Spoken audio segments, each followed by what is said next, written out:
Hello, everyone. Welcome back to another new series of XYZ Podcast. It's been a while. I hope you're all doing great. Yeah, I mean, it's almost like almost a year now, and then since the last episode. And today I'm very honored and very happy to get Alan from One Bite Studio to join me to talk about One Bite, a little bit of One Bite Studio, and also mainly we will talk about Sai Kong Hoi Art Festival. And it's quite surreal, I must say, because I was in Hong Kong 2 weeks ago, and great to meet Alan and Sarah. So without further ado, I would love to welcome Alan on board. Hey, Alan, welcome. Hello, my lovely Malaysian friend. I'm Alan from Hong Kong. Yeah, Great. so okay, yeah. So I mean, it's also this podcast is gonna be for the Hong Kong friends, and also I mean it's international. Anyone who ended up in Hong Kong, please feel free to check out this festival. But of course, we're not gonna jump into the festival right away. But first of all, I would like to thank Alan for spending your time to do this podcast and make this happen. Um, first of all, let's talk about yourself and let's do a general Yeah. introduction about yourself and also One Bite. I mean, as I know, One Bite is turning 10 next year. Yes, great. Thank you for the invitation, Gary, actually. Yeah, so I'm architect from Hong Kong, and One by is basically is yeah going to be like a 10-year baby next year. So it's just interdisciplinary design office basically. So I mean, as an architect, we always talk about spaces, and then how we really design spaces for people. So One by the motto is how we really connect people and make a better place. So we've been doing projects related to public spaces, of course, interior, like architecture, normal stuff. But then other than that, we also have a lot of projects involving engagement. So even the upcoming arts festival I'm going to introduce is not only about art, it's about how we connect with the villages in outlying islands in Hong Kong. So I mean, from One Bite, we always love to talk to people because we learn from them. Because we always believe that community is the expert. So when we design something, no matter whether you're professional or not, we need to listen to the needs from different, all sort of people, all sort of stakeholders.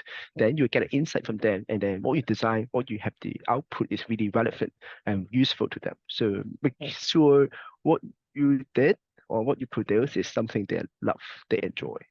Thanks a lot, Alan. I would like to Yeah. jump a little bit more earlier, the early works of One Byte. I think Mm. I'm not sure is that part of the earliest one. Maybe there are some earliest projects that I mean it might be hiding on the website. Yes. But would you Yeah. like to talk a little bit about the earliest project? And also I'm Mm. not sure about the basketball courts projects, Mm.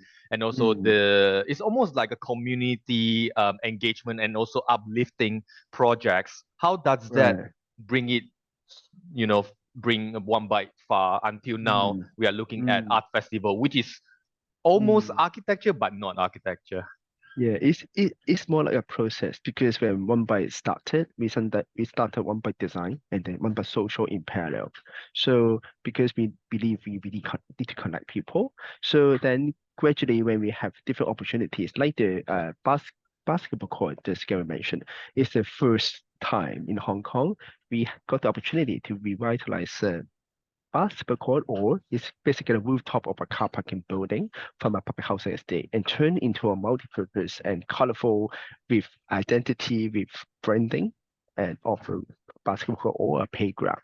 So this is the first time in Hong Kong. And then other than that, we also had the opportunity to have a first public recycling store. I mean, we always bring it as a convenience store, but then it does the recycling instead of 7-Eleven. You just buy stuff. So I mean, this was the first time in Hong Kong. And then those another first time is this arts festival. It's an inter-island arts festival. So it's also the first time in Hong Kong. But then all of those is all related to public and they're all related to the community together. So I mean, in Mumbai, 3 years ago, One by Design got the B Corp. Not sure about you guys, about B Yep. Corp is a certification and how we evaluate whether you have contribution to the society, whether it's this environmental friendly, that kind of approach, also internal governance. And also One by Social this year, earlier this year, we got the official registered charity in Hong Kong. So basically, as an architect, and then how we can really contribute back to our society. This is what we always long for. That's thanks a lot. I think also I think as most of the audience or public, Mm, they maybe it's their first time to Hong Kong. You always um there is always an image of overpopulated, the density, that a lot of mm, things going on in a small place. I mean that's what I can't imagine until I was there, and then I can realize, how geographical elements or factor that affect the housing and also the lifestyle. But there's one thing that really makes me feel very comfortable is the people are very friendly. You can feel the liveliness is everywhere. It mhm. look into the down to the little elements. I mean, continue with a little bit on one bite. I also got I somehow by accident I bumped into a few green stores, and I Okay. came across Jordan one, the one in Jordan. Ah, I think that's the one designed by One Bite. yes, Uh, all of them. all Basically, of them. 33 stores in Hong Kong. Yes. So congratulations. That's a Okay, thank very, you. very interesting project. So Mm, I mean, of course, in summary, we could see a One Byte Studio and also One Byte Social. It's kind of like, I mean, studio itself is an umbrella with, interior design and the architecture and also social enterprise.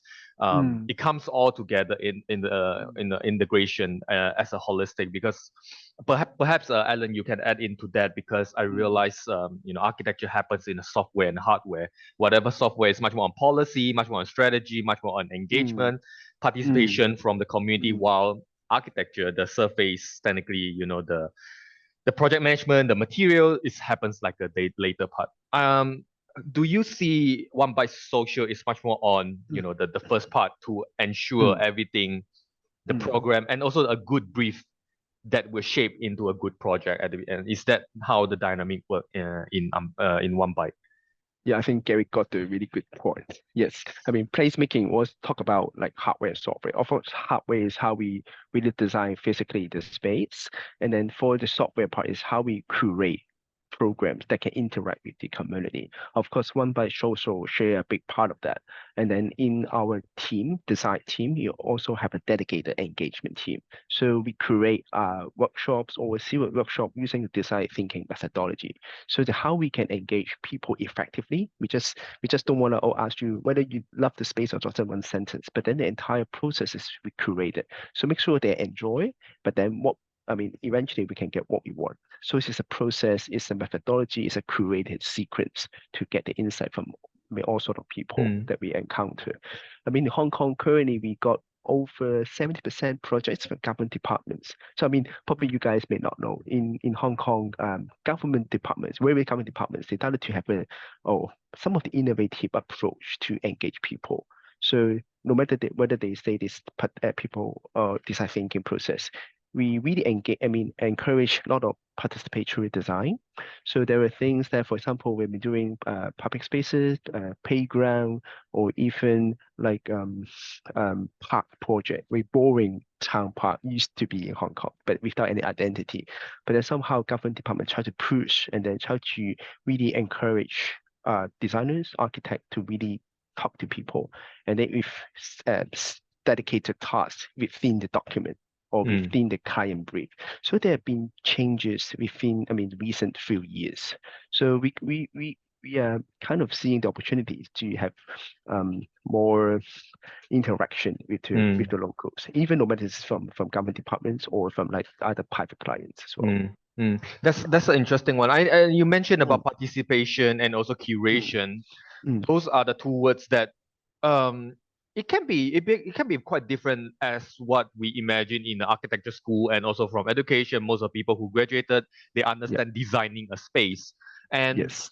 what's your point of view in maybe there I mean, of course, the method there will be quite different, because when we Yeah. talk about participation, of course, Yeah. in an interior design project, you participate and engage with the builders, the clients, and the stakeholders tend to be slightly smaller, because it's a, may it be a private residential or even commercial, there's always the general public is purely as the user sometimes. Yeah. And Yes. but in fact, now before we jump into the main topic on the festival, looking in the process is a constant engagement and Mm, constant participation within mm, the community. How do you see the difference, and also what are the challenges in curating an event versus mm. doing a project?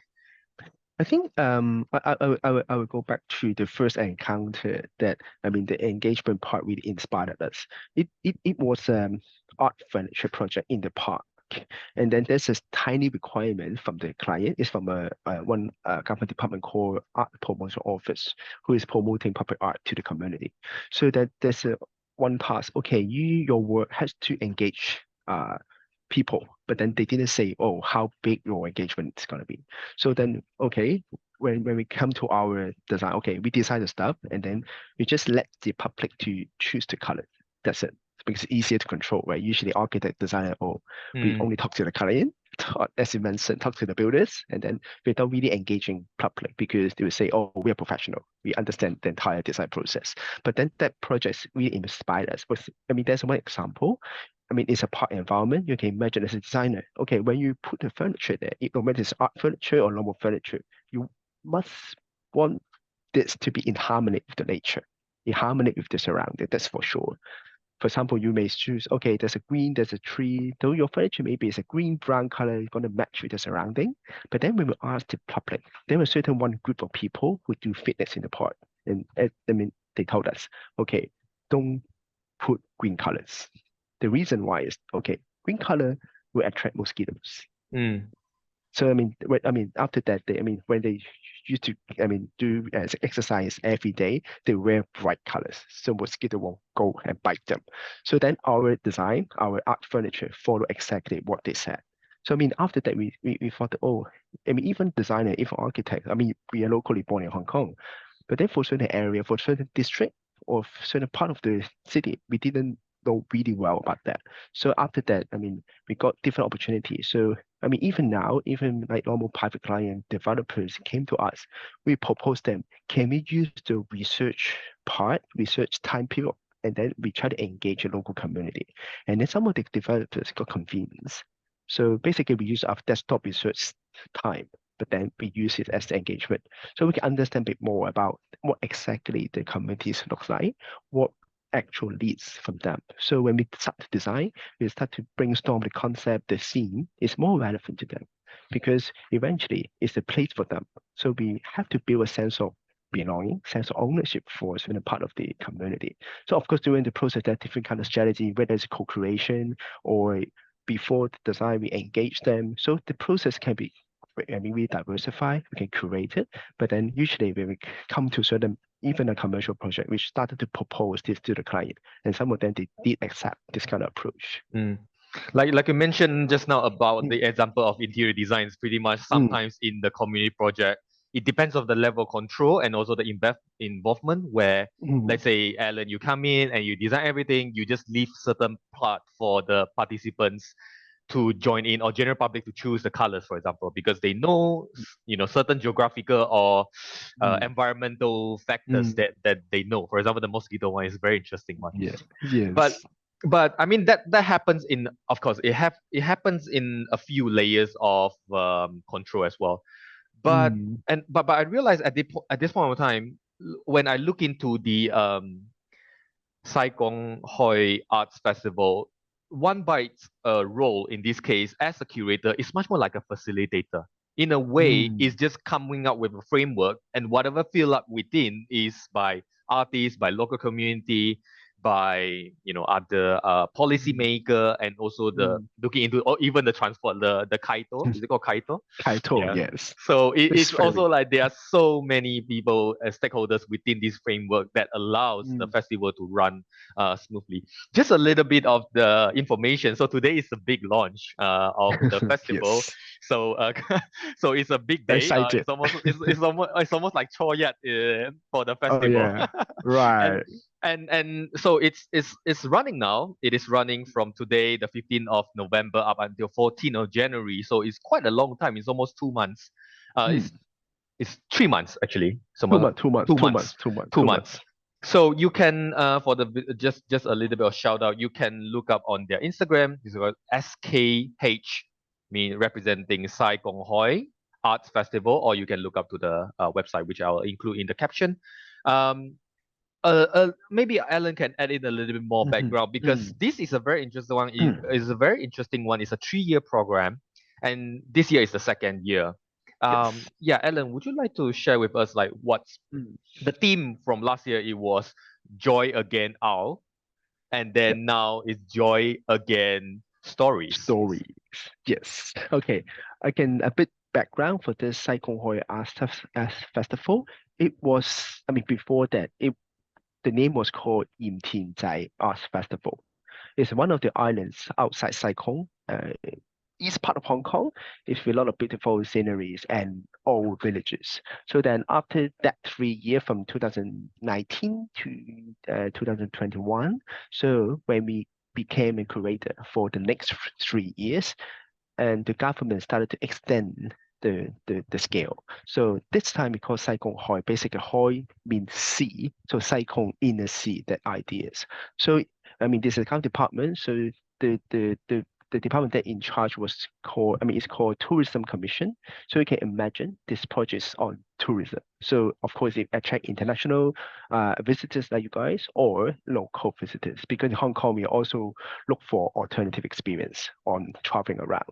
So this is a 3 year program, and then this is the second edition. So of course we use art as a medium, and then to let, I mean, everyone to come to the Sai-Kung outlying islands. So of course, I mean, in this island, there we got the old villages, we got different culture, religion, and nature, and then of course rituals, all sort of thing. Because to be honest, in Hong Kong, when we grew up here, we didn't learn about this kind of rural culture. So this art festival really inspired, I mean, our whole team when we first landed on the villages. Oh my God, it's amazing in a lot of history about, for example, like 18th century, there were missionaries from Italy came to Hong Kong and then tried to talk to the villagers here. And then so one of the village called Yim Tin Zai is Mm, becomes a Catholic village. So it's interesting that Hakka village originally and then combined with Catholic culture. So it's the first one in Hong Kong. I mean, of course, there were other villages about how fishermen landed into the villages and then how the original old primary schools that was really popular by that time and eventually they all moved out and then the villages got abandoned. So I mean, there's a lot of interesting story behind this arts festival. So we just use art to attract you guys to come but then learn about the culture, learn about the background, the history of the entire cycle. mm. I think when we put the purpose and the objective of learning at the forefront, there are multiple channel that I saw on the website. They were experience more performance and sharing, special tour and workshops. So those are actually bringing in together what, and also what I think is interesting is also is across island. We are looking at 4 islands this time, Mm, right? So before that yes. it was Mm. just one island. True. Yes. I mean, the first 2019, 2021, Dim Tin Zai Soap on one island. So then when we first, last year, our first edition is 2 islands. And then this second edition, second year is 4 islands. So it's a big challenge to that, especially today just open. Our whole team, including the ambassador, they try to learn, oh, whether it's going to be okay or not. So it's still Mm. testing during the first week at least. Great. Well, I noticed also something very interesting about this festival compared to a lot of when we look into Venice Biennale or even London Mm, Biennale or even in mm, Germany or in mm, Berlin or even in Singapore, the art architecture festival, they tend to happen in Central or it's even though it's different building, but it tends to focus on mm, one district.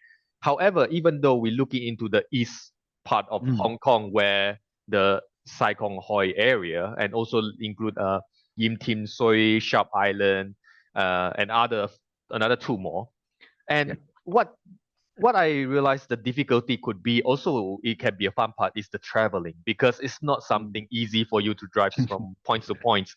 Tell us about that, and I think that's also in related to something more organic, by the method of doing an open museum as noted down in Mm, the website. It mm, reminds me of mm, like Jupiter Artland or Ombroid or even Inujima Art House in mm. Japan. So share with us this experience, and I think it's gonna be quite interesting when you have almost 4 different communities or even more because the Yes. the pinpoints are actually a lot. Yes, I think there are a lot to say about this arts festival, or maybe I can talk about the theme first. Why I call Joy Again, stories or Joy Again Isle, because it came from the first year. So we want people to come again and then have joy. So this is how the name is come from. And then the original, I mean, the big name is the Isle, but then this year we want to talk a bit more about the stories. So it's Joy Again Stories. Of course, in Chinese or in Cantonese, the name is the same. It's called Joy Do Joy. The the last word joy is always the same. So this is where we come from. And then the entire arts festival basically it's got a lot of stuff. So we got artwork. Last year we got nine artworks, and then this year plus the first year we got 18 in total. So within these 2 months we got almost 100 programs this year, and then plus more than 400 guided tours. And they're Wow. all free. It's all free. So I mean, that's the important thing. It's all free. It's because of by government. And then it's also the first of its kind as an inter-island art festival in Hong Kong, organized by the government department. So yeah, as Harry mentioned, yeah, similar to Japan, but then we don't want to say about this because in Japan that Satoshi or that it's been more than 20 years. It's very sophisticated. So when we talk to the villages, I mean locally, they say that oh, we are not ready yet because there are a lot of infrastructure that's still being built up. I mean, that's an interesting thing is, apart from the arts festival, there were different government departments in Hong Kong try to revitalize or help the villages, like building the pier, in enhancing, for example, the sewage system, like this kind of thing.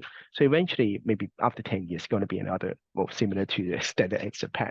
So I mean, this is the interesting thing, and also if I can also let you guys know about how we want to travel. It's called Kaito in Hong Kong. Kaito is more like old transportation by sea to the different villages. So we always started from Saikong, it's a town, and then we take the Kaito to the islands. So the first year when we did is there were regular Kaito happening in the town to two islands. And then this second year, we started to convene one of the government department called Transport Department to open another Kaito for the villages. I mean, that's very happy for the villages. Why? Because during the old day, I think over 20 years, there is no regular this kind of Kaito service to the two islands. So all the old villages they want to go, but then they couldn't because they have to spend a lot of money to really um, how can I put it? They have to own basically rent entire boat or whatever the speedboat or kaito to the island by themselves. But now it's government with government support, so it's easier for them to travel around or visit back to their old houses or even bring the younger generation there. To where they lived previously. Mm. So I mean this is a big improvement because of the arts festival. It maybe have a chance to really revitalize some of the old villages. Mm. And also, I would like to come back to the four islands that Mm, they are part of this program. mm, What could you briefly tell us about, let's say, the populations? How many people, mm, and are they mm. mostly the elderlies living there, or is there any young people? And Mm, finally, what were their reactions to the art festival? I mean, the festival has been ongoing since last year. mm, So how has mm, that? Is there any mm. changes? Yeah, right. That's great. So, three islands out of four, they got villages. So one is very natural, I mean, beautiful scenery. It's called Sharp Island. That one is there. There's pineapple Bang Rock, very famous, very amazing geological features. And but other three villages, they got villages there, but then most of them they're all really old. Okay, there's one village or one island called Yinpingzai. That one I would say is more sophisticated because it had been developed for I think around 20 years. So back to 1998, there were no villages. And then the current village head, he was in UK before. He stayed there. He find that okay, why the towns in UK that still keep it like this, even that like more than 100 years ago. But then my old village, they're almost gone because they're all abandoned. So he came back from UK to Hong Kong and they worked with two other villages and then try to revitalize, build like rock by rock, piece by piece, and then over 20 years, they started to have, well, really have a good result here. With buildings got renovated with the Catholic Church, and then there are salt pan. There are a lot of things that because of the 10 years effort, decided to really get it sophisticated. So this island in particular, they are really accept this kind of art festival because they've been working here for a long time. And then there's some younger generation come back because of the success of the revitalization. But then there are the two islands. That one I would say is only older generation still there. For example, there are one called Zhao, the Gaosai village. I would say it's only 3 or 4 villages, but then there were 20, or more than 20 houses because all the younger generation or even older generation, they just left because there was no tidal surface. They can't move around easily, so it's just live here. Only festival, they will come back. In that particular island, they have a Hong Sing temple. So every year they got a celebration with gigantic scaffolding, bamboo scaffolding performance. I mean, it's an Chinese opera kind of thing. So it's really attractive, but then they only come once a year. And then there's another area, it's a bay. It's called High Island. There were a few villages. There's a Bak village, Tonga village, and Sakyu village. There are Hakka, there are also a fisherman village. Same case. It's only like the village head may come 3 times a week, for example. There were village head even he's now staying in UK. It's not in Hong Kong. Of course, there's in the Sakyu village because they got a proper restaurant, a seafood restaurant, very nice. I mean, some of the villages they stay there for every day to run the business. But then other than that, all the villages basically they're all in those islands, in those villages outside, even no matter Sai Kung or other part of Hong Kong. So this is the reality. So through this art festival, they will be also happy because the guide got revived. They can come back easily whatever they want. And then for that particular guide, I think interesting in Hong Kong is it's over if you're senior over 65, you have a support from government. You only have to pay Hong Kong dollars, $2. Then you can take the Kaido. So it's really attractive to them. So this is the reality of all the rural areas Hong Kong. It's always like this, but then now is there more organization or support from government or institution? They're trying to help those villages. So this art festival can be just one of the mediums. And because I look into the geographical patterns of the 4 islands, Sai Kong Tok, Sai Kong Tok, Tok, and then that's where is the port. I think that's where you started, which is at by the bay, and then you can take the boat to Zhao or Sharp Island, and looking into the geographical pattern is quite interesting. And then I was quite shocked to look into Kaosai Zhao. It's a huge golf club inside. Yes, it's a huge golf club run by the Jockey Club, but then the Kaosai village is the south tip of the Kaosai Zhao, and then the most amazing part is you can see the sunrise and sunset in the same location. It's very interesting. So in our art festival, you're gonna have a camping experience. So participants can really see the sunrise and sunset. Because if you look into the settlements, it's actually not a lot of spots as I see, because they are, especially some islands, they are occupied by, let's say, 90% of the natural forests and also elements there. Coming back to the artists that I'm quite curious about, when you're looking into curating and also open up slots for special tours and also performance and also art installations, what was the process? What were the reactions from the artists and also the workshops facilitators when they were asked to do events about all these different kind of places with very different characteristics? Yes, I think when we first got the job, immediately you talk to the village head and the villages, see how they think towards the arts festival. Eventually, when we get the sense that okay, they want communication. When we first, the first year, all the artists, basically 9 artists, we selected by us. So our criteria for the selection is whether they're willing to talk, because you can see some of the artists there, oh, I just do my own job, right? So I don't want to talk to them because I'm going to express myself.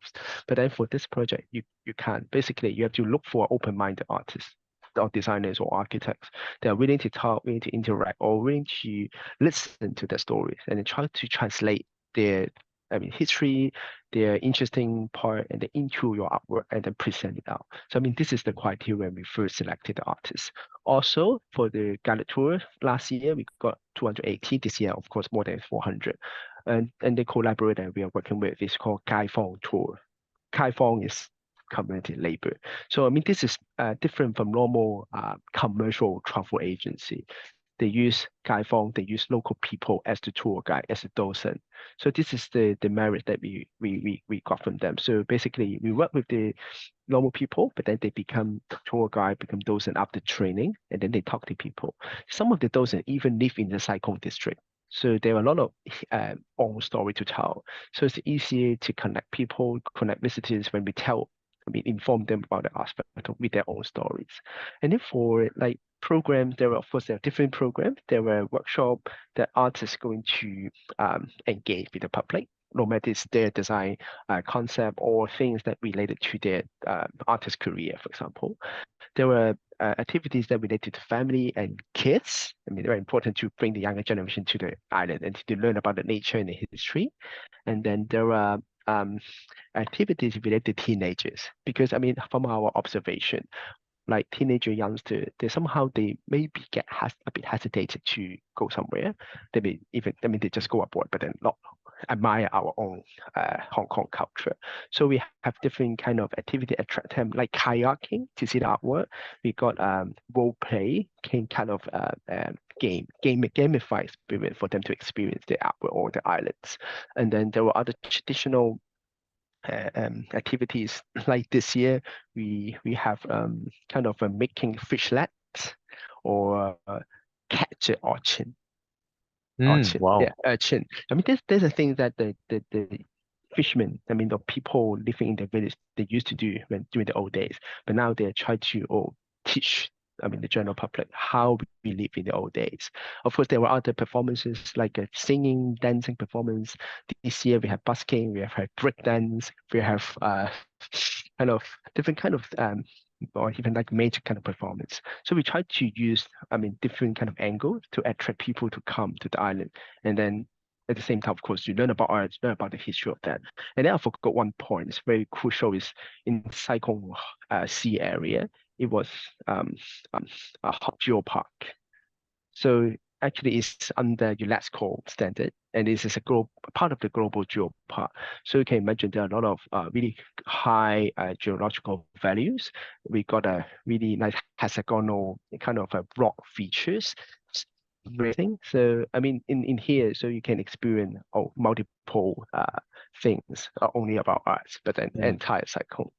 I mean, I noticed the geological part and noticed this almost a volcanic. I think it was kind of like a volcanic form, and it's almost so Yes. surreal to see the soil. It's almost like slanted, almost fall, Yes. but it's not. It's just And also there are some Right. arches, very interesting arches of the soil Mm-hmm. and also the mountain. Yes. That's a very Right. Because interesting. 140 million years ago, it was a volcano. So about 20 kilometers in diameter.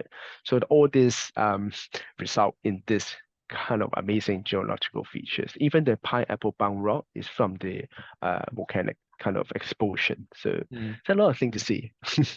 And also because looking into the art festival, of course, the first thing is looking into the tourism as is about exploring another side of perhaps a lot of Mm. people tend to look into the Hong Kong is always Kowloon or Hong Kong Island, but there's also another side Yes. looking into Yes. islands and also looking into the mountains. But I mean, what would be the key takeaways from this festival, do you think, in from your perspective, apart from using art as a medium? Is kind of like an educational purpose. Especially, I think this is very important in Mm. delivering a message about the Mm. geographical, geological, or even Mm. anthropological, historical values of different Mm. kind of Mm. places. But in the long Mm. term, what would be the takeaway I mean, you yourself Mm. and One Bite wish to deliver Mm. Mm. by Mm. the end of the day? Right. Because when we first arrived those villages, especially for the two Gaosai village and High Island, we can really see a lot of abandoned houses. And then with the really old people, the village head from Gaosai village is 99 years old. So you can imagine, he may not be here very soon, but then there are a lot of interesting stories that would still carried by him. I talked to him a couple of times. Every time we got, well, very amazing story when he was here, 10 years old, or like even what he did previously. So there are a lot of this kind of verbal history that, if you don't do anything on in time, then you're gonna lose it. So this is the one of the thing that apart from being the curator, we really want things to go along as a legacy. So um I don't know, because Hong Kong, there were a lot of these kind of villages, abandoned villages. We just got the opportunity to access, the current a few islands or few villages. So we really hope that, as we always want to connect people and then make a better place, why why don't we can make a better place for these old villages, or how we can really regenerate and then how to attract the younger generation come back. So maybe it's similar to what Japan's doing for Satoshi or Ichiga, that kind of festival. So the younger generation, they did come back because they see that, okay, their old town, their old old grove area is, wow, now it's getting revitalized. Oh, maybe I can do something, whatever is a business, or I can really stay there for escape from the urban life. So this is what we want to see in the future. Um, yeah. So I mean, that's a very interesting one, and also because I mean, of course, the global population will go up way faster than we imagine, mm, and the city center itself is might not be an option. There will be so many other issues. The rising living mm, costs. I mean, the property itself is already super crazy in Hong Kong mm, downtown, and then looking into other, there are so many potentials to look outward and also not too far away from Hong Kong right. Central itself. Um, I think that's also another interesting point that you mentioned is to looking Mm, into how does it relate to rethinking mm, suburban areas or even rural yeah. areas. Yeah, that's wonderful. I mean, that's a very interesting one. Yeah, because one also data to share is in Hong Kong, I would say the buildable area is only 25%. So 75% is like country park or this kind of rural areas. So if we can imagine, the population very likely to just go up. So how can we extend to this rural area? But then, for those areas, there used to be a lot of people living, but now it's got abandoned. So can we have a chance to, well, attract all urban people, urban residents to really go away from the urban or city center? So maybe this is a way out in the future. I do have another rather particular questions, if I may. Mm. Mm-hmm. Looking into tourism, especially Mm. looking into the rural areas, that I mean, Mm. like you said, there are certain areas with settlements, Mm. but there Mm. are some it's almost zero, almost less than 10 people maybe. So Mm. where there was settlements in specific areas, but now it's Yep. totally gone. That Yep. means is always the involvement of the so-called existing local community is always not, it's very far-fetched or almost Mm. unreachable. But there are Mm. some places, like you mentioned, there are people still living there, but it's just that the population is quite low. Mm. Um, my question is looking into, you yourself as a curator in the Mm. longer picture, what would be the way and also other strategies to control? What if one day tourism went up to the point where it's out of control because everyone realized there are so many other places, and then they took or take opportunities of these rural areas? I mean, I understand the benefit of tourism, but do Mm. you imagine about this other side of tourism might go on to another effect that you might not imagine? I think yes, I think that's totally really valid because like a gentrification for area in the urban setting. So yeah, it may happen in this kind of rural villages. There's one village in Hong Kong. experiencing something very similar. For for this particular village, most of the houses were sold to one private developers, and they eventually they turn it into more like Airbnb village. So people come and then they have, of course, a lot of Instagrammable spots, and you can just rent the house and stay there, so-called illegally. But then the entire village is likely, I mean, it looks like it's gone because there are new houses. There are all the old villages painted into white color, although with colorful kind of decoration. So originally that village was a Hakka village, but then when you go there now, you won't see any hints or any signs of this old kind of scenario. So this is, of course, there are bad example. So right now in Hong Kong, there are a lot of organizations or even government departments that are really aware of this. So when they have different funding support to whatever institution, universities or NGOs, charities, they have a better control of the overall things. So even when we talk to the village committee, for example, we always share this kind of ideas. But then, of course, some of them they're getting aware. They won't just sell their houses to outsider easily. So quite control, in this recent year, because there were good examples in Hong Kong. Of course, there were bad examples in Hong Kong as well. So in the future, yeah, we don't know. But then hopefully there were, some of the new coming villages got the opportunity to be revitalized had learned a lesson. So that's easier to do that. But then there's one thing that's very difficult for this kind of village is, for example, you can see that a lot of abandoned houses, but then you can't do anything because the houses, they're not owned by one person. They're owned by will be a few uh, generations. So just one of them, they don't want to do anything. Basically, the house will be like this, abandoned forever. So even the Intianzai, or so-called one of the most revitalized village in Hong Kong, that means they will still experience exactly the same as this. So this is a reality, and then but then it's how we don't know, but then we Hmm. really look forward to seeing a lot of better village got revitalized. That's interesting. I would say sometimes gentrification brings in a certain stimulation of not just state of mind to really rethink Mm, about the rural area, mm, but it's not always, the idea of boosting mm, tourism as the place mm, to almost banish the mm, historical value of a certain place.